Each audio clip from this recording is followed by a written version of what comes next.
Mga kalakbay, ano tayo ngayon ng kamuting kahoy.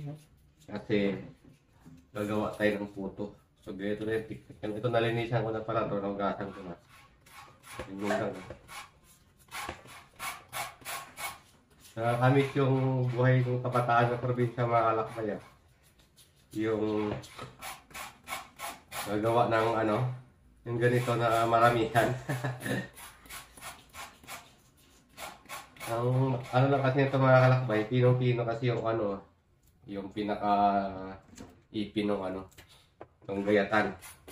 Kaya medyo matagal. Pero ito, lang to, maliitan lang itong ginawa natin kasi kunti na lang magagawin natin puto.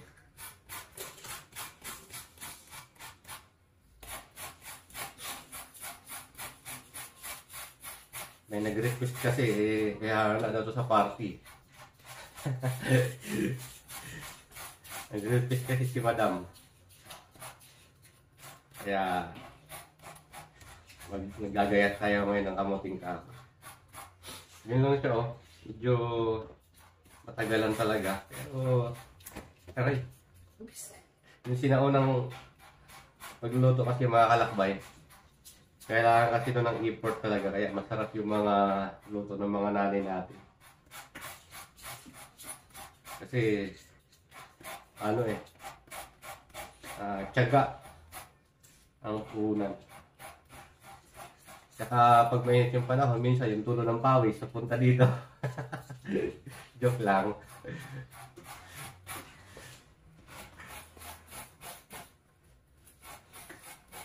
Ayun siya ulit. Kita nyo. Tapos, ito lang yung pinaka, niya, lakahan niya. Medyo matagalan talaga siya. Tiyagaan lang talaga itong ganitong, pagkain. Tapos, pagkatapos ito, pipigaan pa to. Ng matindi para maano yung katas ng kamuting kahoy.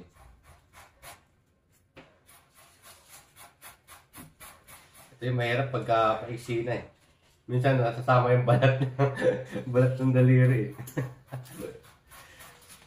Yun yung nagpapasarap dun sa puto.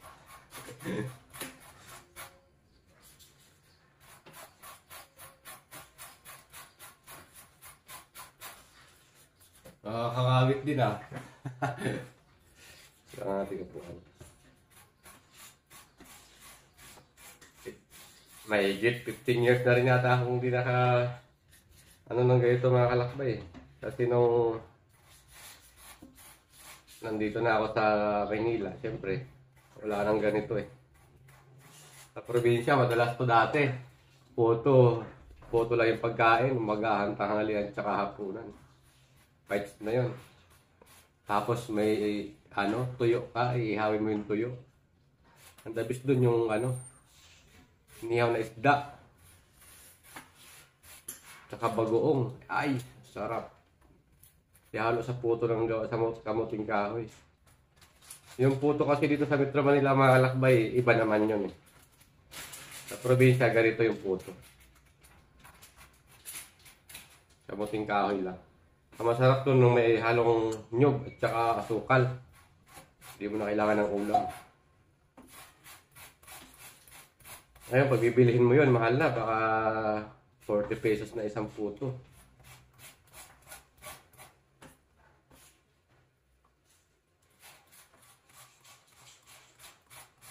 Matagal na.